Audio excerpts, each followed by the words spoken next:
Boa noite! Vou contar para vocês um caso junino, que é a lenda da fogueira de São João. Conta a história que Maria e Isabel, elas eram primas. Isabel estava grávida já no último mês de gestação, com a barriga enorme. Maria também estava grávida, só que nos primeiros meses ainda. As duas moravam um pouco afastadas uma da outra. Maria morava numa aldeia mais abaixo, Isabel morava numa aldeia mais acima. Era uma certa distância, assim, nem muito perto, nem muito longe, quase uma hora de caminhada por aquelas estradas íngremes de 2000 anos atrás. E Maria foi visitar Isabel. Quando ela estava indo embora, ela quis saber, preocupada estava com a prima, como é que ela ia fazer para descobrir quando a criança nascesse.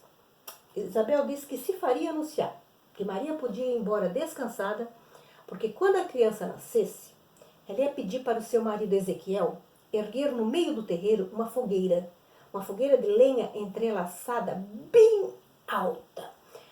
Junto com a fogueira ergueria um mastro com uma boneca na ponta. E assim, tanto Maria quanto os outros parentes e vizinhos pelas redondezas ficariam sabendo que a criança havia nascido. Maria voltou para casa. Um dia de tarde, saindo à rua, ela olhou para o alto e deu de cara com aquele fumacê subindo em direção ao céu. Cá na base ainda conseguia ver as chamas vermelhas. E Maria não contou tempo, chamou José e pernas para que te quero. E caminharam até chegar lá, né? Chegando lá, já estava a festa formada. O povo já estava chegando e dançando e cantando ao redor da fogueira e trazendo presentes e muita comida. Era milho cozido, era vinho quente, naquela época se tomava muito vinho, e bolo de milho e todas as comidas boas que vocês podem imaginar. Maria e José foram logo se fazendo anunciar.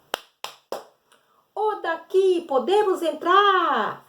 Ezequiel veio recebê-los na maior felicidade, respondendo, ô daí, pode chegar!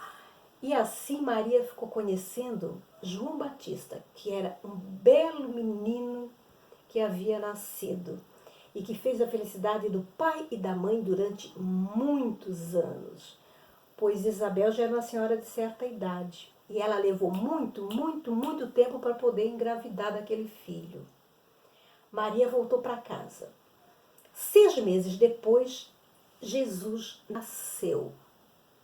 Jesus e João Batista cresceram e viraram homens. Só que daí já é uma outra história.